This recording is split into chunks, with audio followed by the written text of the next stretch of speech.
Shaye Cahill's a friend of the podcast and a dog lover extraordinaire.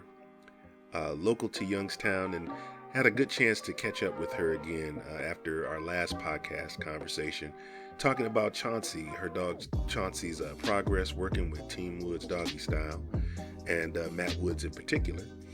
So I just wanted to catch up with her and find out a little bit more about how he's doing. And we talked a little bit about Chauncey and some of the fun stories that the guys had running around town. So why am I sitting here talking about it? Why don't we just be about it? Morning, Shaye. How are you doing today? Hey, what's going on? Well, I wanted to take this time today and talk a little bit more about Chauncey and your journey as far as working with Matthew and Team Woods doing the training for your dog.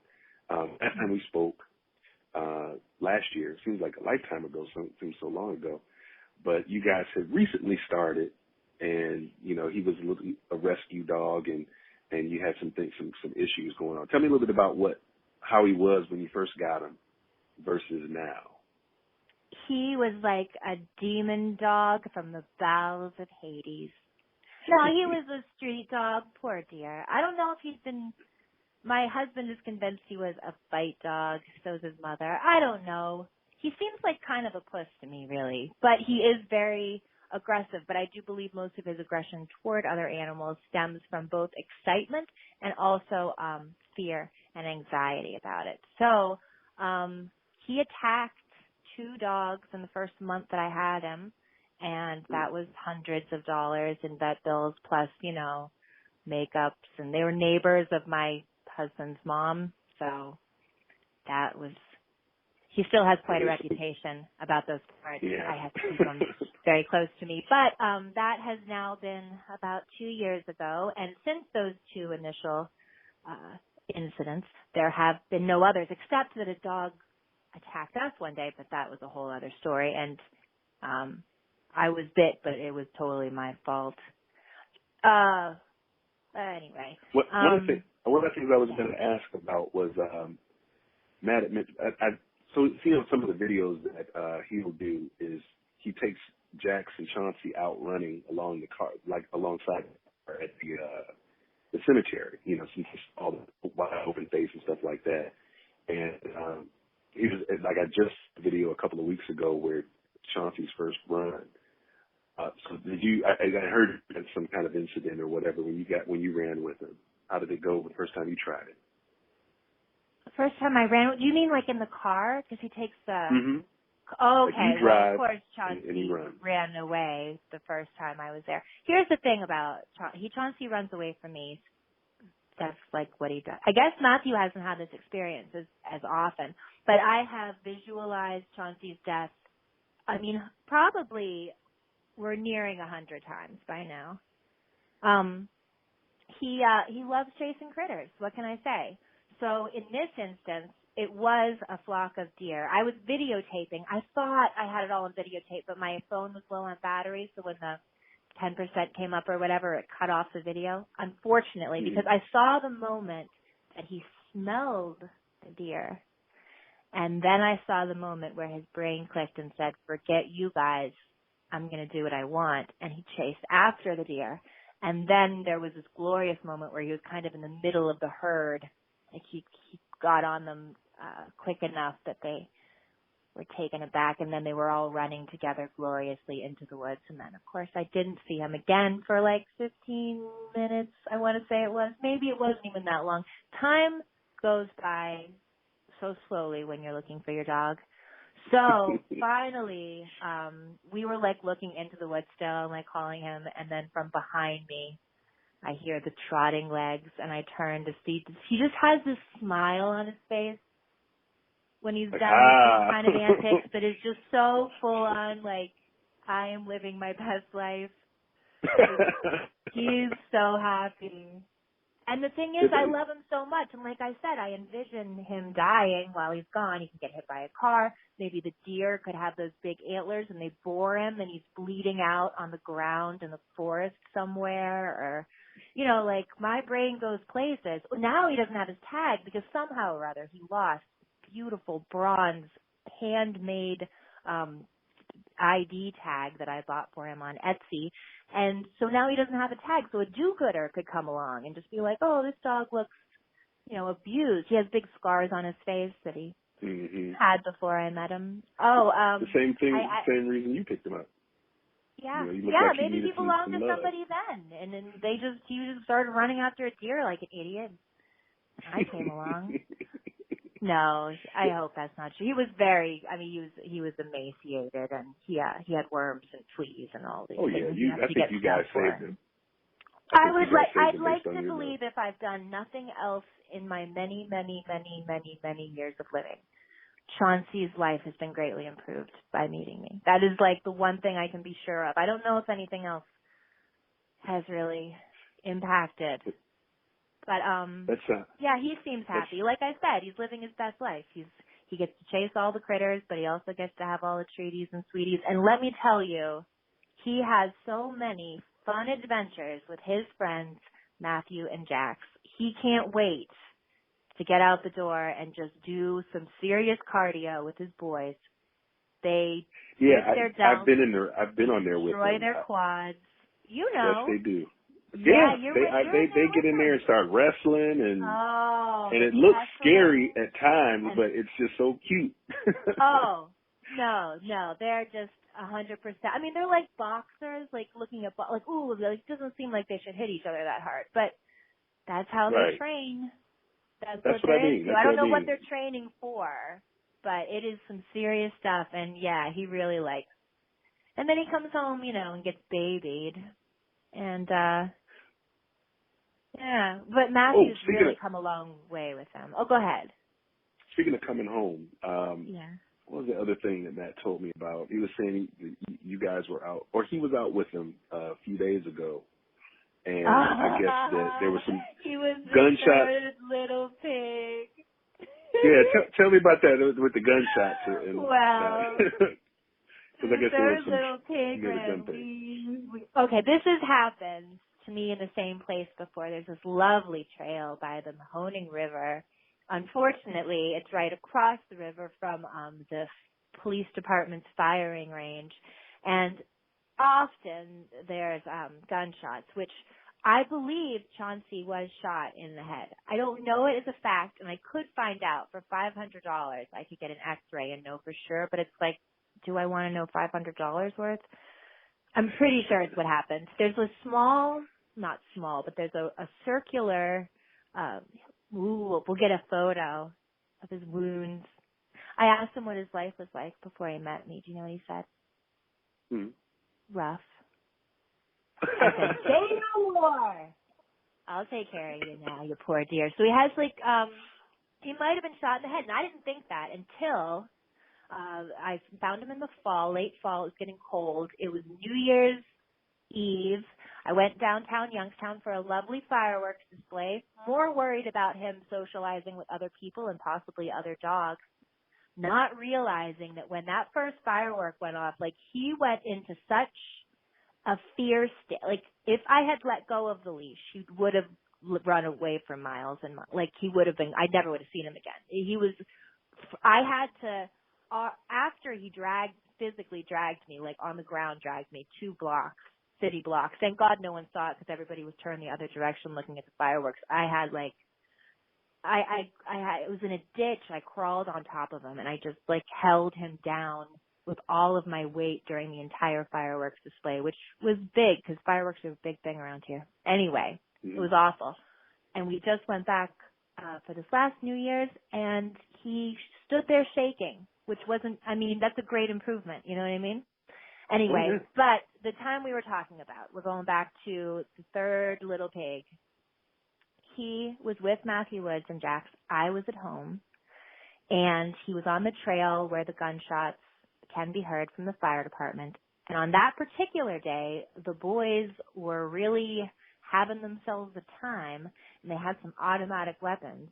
So he was heading down the trail, and all of a sudden it was, right? And he was looking at Jax, and there had been a couple gunshots, so Chauncey had been apprehensive, but he had been like, come on, boy, same way I done before. You're just like this. You'd rather stay with me, and he wants to be with you, so he's like, oh, but I still don't like that sound at all. And then the automatic weapons thing happened, and Matthew had been looking forward at Jack's, and he turned around, and all he saw was like Chauncey's hindquarters just around the path and gone. And I guess it wouldn't have been too long after that when he called me and said that he'd lost Chauncey and the gunshots. And I said, no, I'll be right down. So I went down to the BNO too. And I walked down the same trail, and they were still doing the automatic weapons. And I was like, well, there's no way he's here. You know, like, he's not going to be hanging around this area. So I'll just head. We were going to, like, split up and, like, go through downtown and stuff. But I'm like, I'll just head home because he knows how to get. I thought maybe. As soon as I pulled in the driveway, there he was. He had already made it back home. He cried, wee, wee, wee, all the way home. Chauncey says, yeah. He said, forget this. It's funny, but he didn't die. But he could have died. I mean, there's roads. I know. I thought about that. You know what I mean? Like, I thought about that when everything he is told so me that. perilous. But it's also hilarious to see, like, because he, like, has on a sweater. Do you know what I mean? Because he's, like, yeah, because he has no furs, and so I get to dress him up, so I get him cute little outfits. And you just see, like, a dog in a sweater running down the street. It would be funny.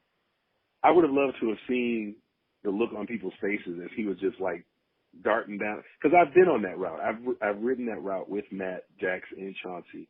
And you cross a couple of busy streets. Oh, my God. To get from where he was going. So that's the first thing I thought when he said that he ran away from him was, like, uh-oh.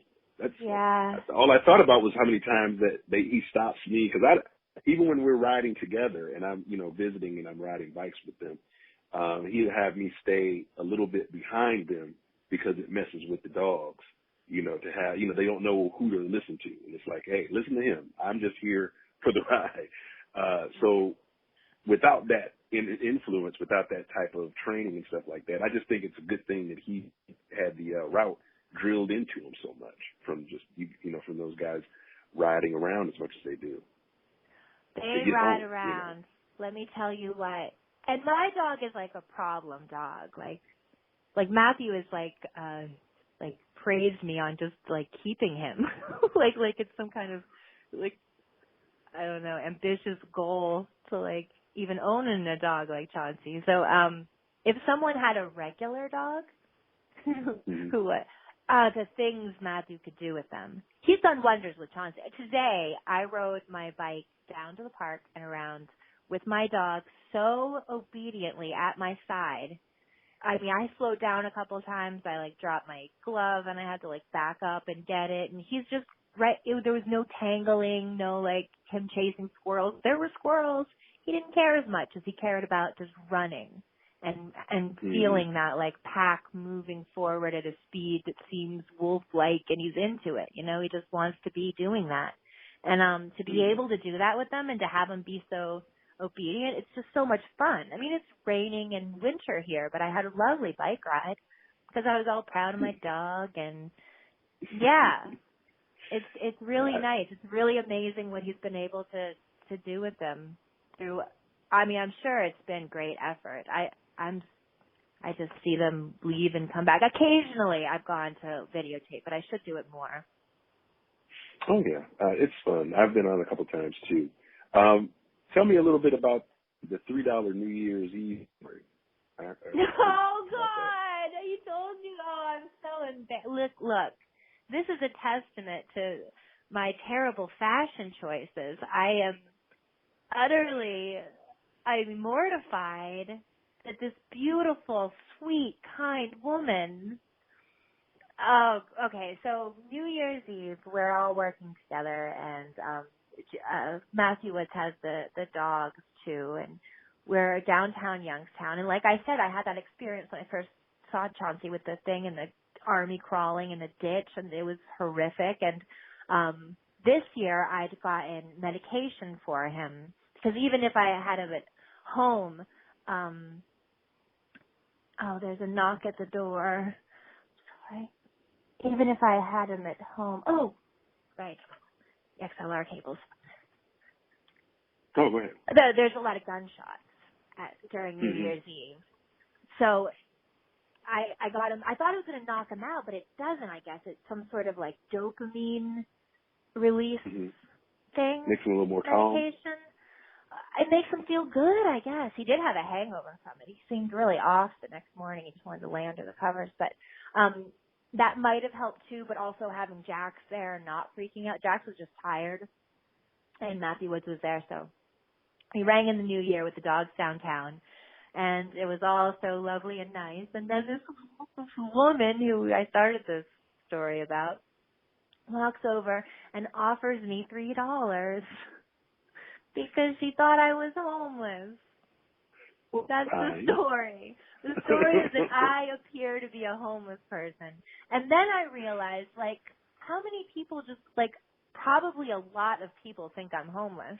And just this particular person was kind enough to reach out. Anyway, I have this army jacket. I work with the dogs, and then I have, like, outer pants, of course, and I've got my, you know, cap on. I thought my cap was cute, though. It has, like, I'll see if I can get a picture of the cap. Oh, you know what? I'll see if he's willing to do it. I will put my outfit that I was wearing, and they were jeans, too, like newish jeans, because I was working that night. I didn't want to look like a total slob like I normally would. I have to rethink my whole I think image. it's nice. In the grand scheme of things, people make snap judgments and stuff like that. Yes, she made a snap judgment, but at least in that snapping, she came from a place of compassion. I think I'm pretty sure she was rolling on ecstasy, so that might have influenced her compassion that evening. I think that's what was happening. But anyway, yes. I choose to positively and say, you know what? We've been talking about attracting to ourselves. This just happens to be a way that money was attracted. It wasn't ideal, but it definitely was. Oh, money's going to be pouring to Matthew Woods like manna from heaven, as it should. I mean, nobody else is out there, you know, literally peddling the concrete like him. So, yeah, I'm sure whatever you guys are doing great. It's so inspiring just to be around and to watch and to see. Like I took my first picture today at Wick Park. Planning on doing a time lapse. It should take a year. We'll see where I am next. Maybe we'll do a podcast again next year. Yeah, I want to see the finished video. I want to see the finished video. Are you in it, or are you just taking the pictures of the park? Like, are you? It'll be the video itself will just be the park, but when I do my show, then I'll be in it. But that's scheduled for, I don't even know what year that'll be. My 25. Before we wrap up, it's away. Okay. Before we wrap up, I wanted to ask you one thing as it relates back to the thing that we're working on right now has to do with business planning and helping people get their business plans together so they can get their own companies and businesses started properly. And just in the way that you described initially what your goals, Chauncey, were and how they've been, do you have like goals for what you videography? Like, do you have your goals for where you want your videography business to go? And do you have that all written down? Do you have a plan for it? I should, right? Here's the thing. I've been so lucky with, my mom, basically, we already talked about that on the last podcast. And falling into it as I have, I don't think I fully appreciate, and I haven't really, if anything, I want to do my own creative projects and then use the things that I have to help. That's what I'm like more focused on than, but I business, which I should be focused on because I have competition that are wonderful. They're out there. Really salespeople, and they have great equipment, and they have techs, lots of techs. I'm like my tech, I don't know. So far, I've been able to keep maintaining this lifestyle of which I've become accustomed, which is the finest foods and the finest things imaginable, but I should be able to put a little away in case one day I can't do the work anymore. Yeah, you know what? I would love to consult with some sort of a company that would help me to put my business plan together so that I know that I at least have a little something put away for when if I make it to be some old lady. Well, all I can say with regard to that is Matt likes to think big. I do also like to think big, but I also have no problem thinking smaller, because big doesn't necessarily mean, like huge and humongous. Thinking big to me can sometimes mean like what you're describing is putting together a business that works for you. You have a set number, or like you may not want 50 million people calling you all the time, but the people that call you, they know who you are, they know what you want. There's a steady flow of business where you're comfortable. You can refer out stuff you don't necessarily want to work on. But like having something like that, putting something in writing that can kind of help guide you to where you want to be, wherever you want to be, I don't think it's a bad idea. I think that's just only going to help you, move forward. And I I like agree. that. And the reason we're trying to help do that. I love this business plan that isn't all like try to take over the world. That seems like everybody's business plan. So what if it's just to be like, yeah, it doesn't have to be take over the world. I mean, I definitely think you should aim for the, what do you call it? Aim for the stars as much as you can.